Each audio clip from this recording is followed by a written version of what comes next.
transition. It wasn't turnover volume as much as it was the points off turnover, right? Yeah, that really hurt us, obviously.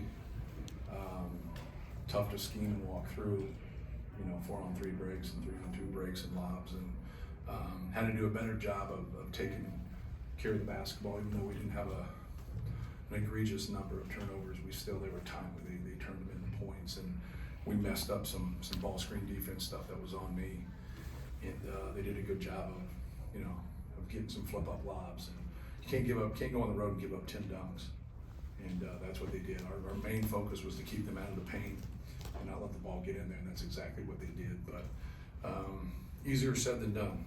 Hats off to them. So Matt, what about the job Michigan State did on Braden? We still got a lot, and Right. Draykoff and Ryan got a bunch, but seemed like they were more aggressive taking the ball out of their hands. Yeah, just, Braden has to, when they get aggressive like that, it's exactly what he has to do, is get the ball out of his hands. And at times people do that, at times they don't.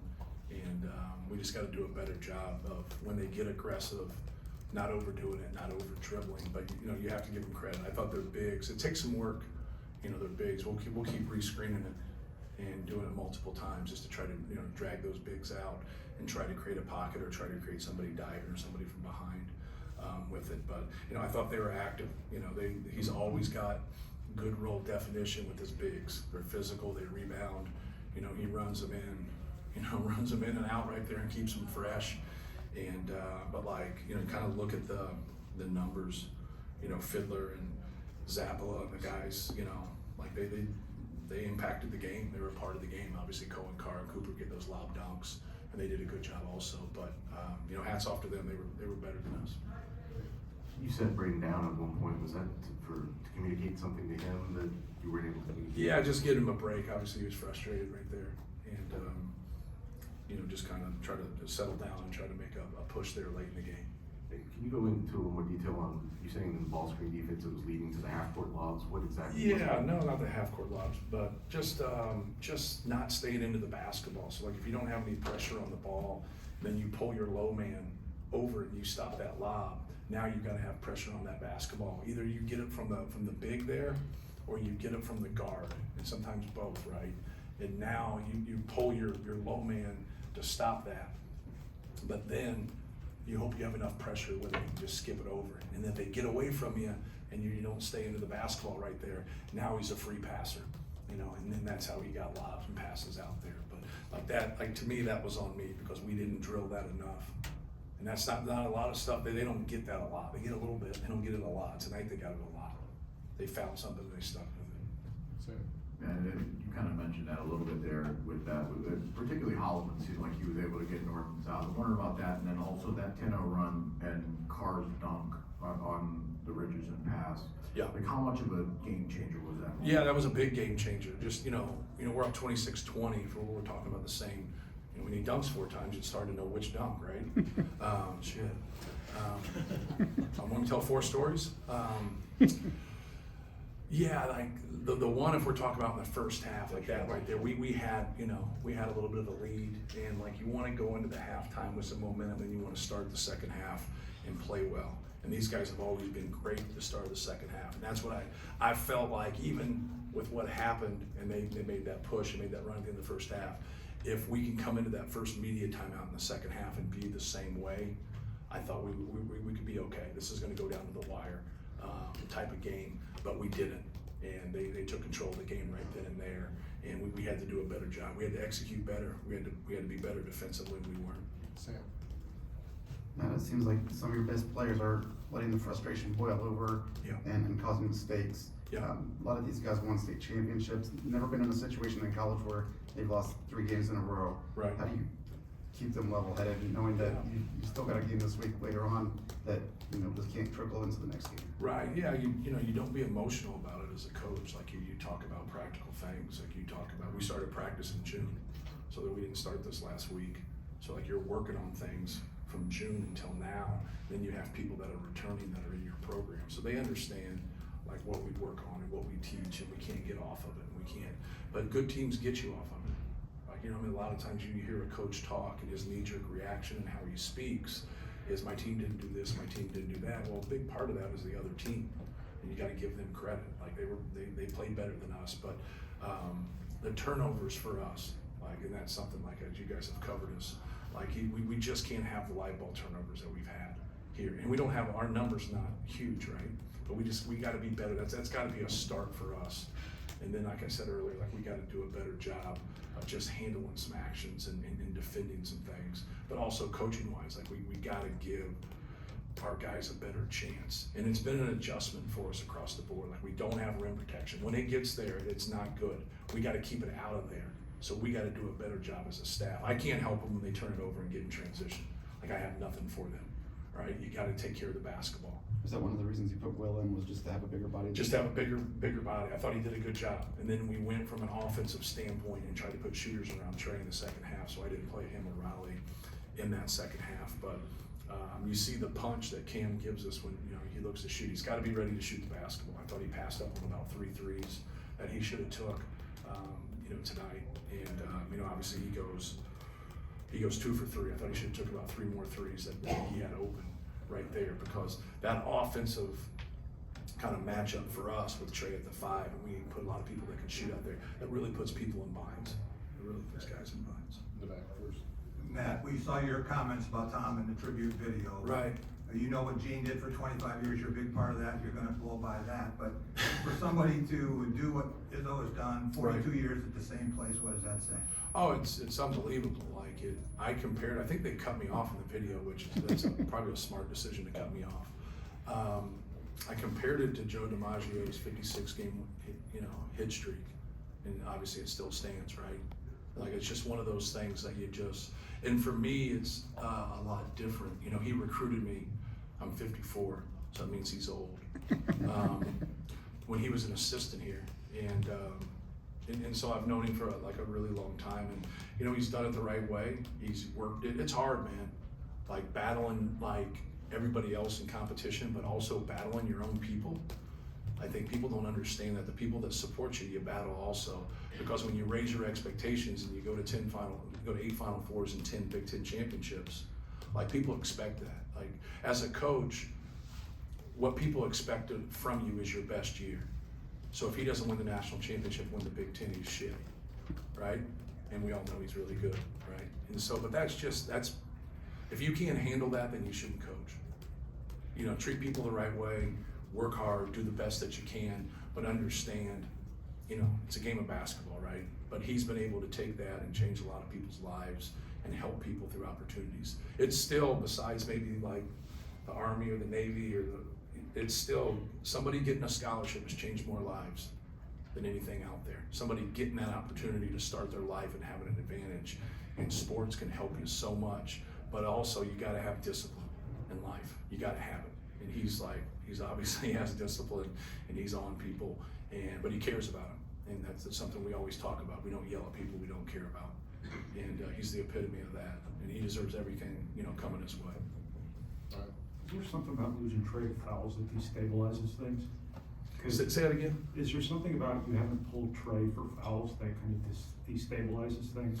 The Yeah. turnover started shortly after that. Yeah, I don't know. You go back, that's one of those things, like, you're kind of speaking in theory, that, like, you can kind of look at the game, like, you know, he's been out before and we've gotten good shots and we've missed them. He's been out before and we haven't gotten good shots, and you're like, man, you gotta, you know, we don't lose the game at the end of the first half, right?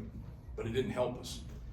It didn't help us. And that's why you saw me go offense, defense with him. You'll see me do it with Braden when they get in that position, because they're just too valuable for us. Like, he's a threat. Like, if we can get him the ball in the right position, like, you know, he doesn't double very much. And that's kind of the backhanded compliment from him. If he comes doubling or mixing up something different, he knows that player's really good. Trey's hard to deal with. Trey's got a good skill package. You know, he's one of those guys like tonight, like, it wasn't a great game for him, and he gets 24, and he goes 9 for 13 and 6 for 7.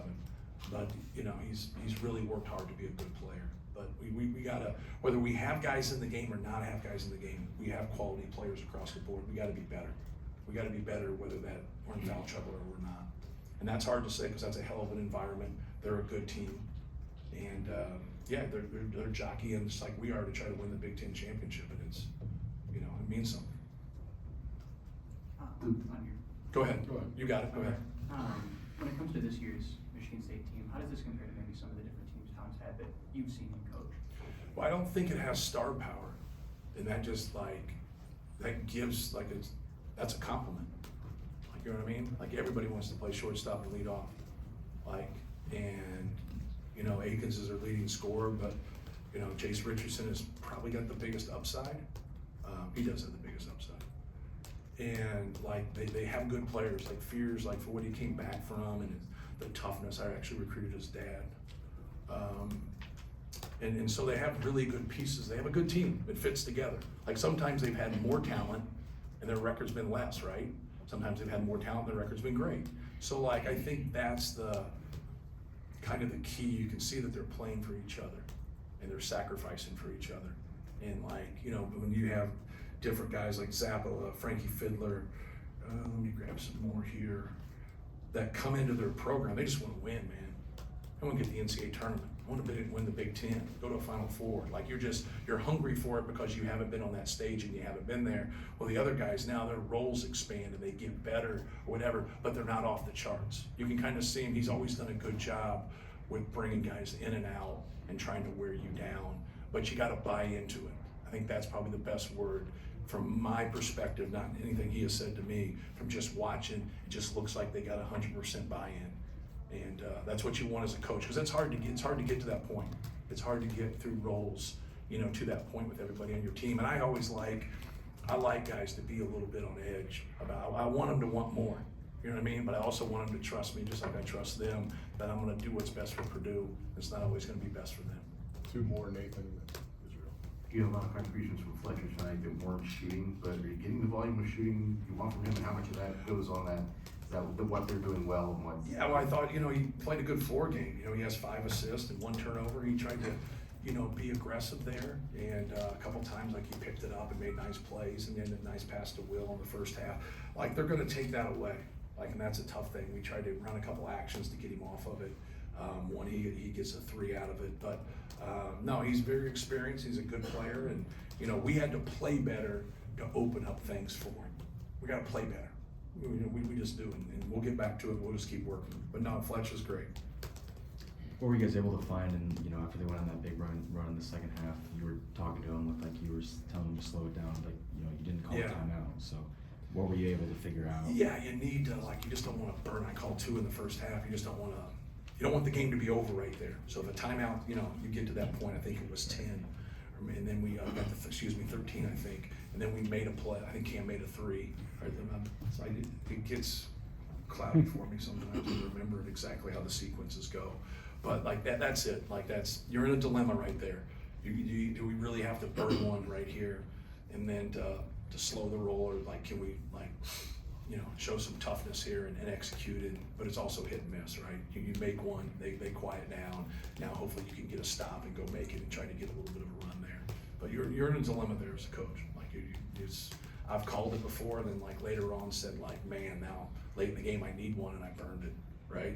Then I've left it alone, and then all of a sudden we turned it over twice. They hit 2 threes, and it's 16 to 19 points, and that's a wrap. And so you're always going to second guess, and it's just one of those calls. You just got to hopefully make the right call in the situation. One more. Coach, to go back to something that you said earlier, what's it like to game plan against a team that doesn't necessarily have that go-to player that anybody on any given night can score 10 or more points? Yeah, it's one of those things that's great, and then sometimes when you get late in games, it's not great, right? Because you want that dude, right? You want that guy that you can get the basketball to that's going to get your team a shot or get himself a shot if he gets stuck. Now, sometimes you'll get with certain guys where if they can't deliver, now they're stuck.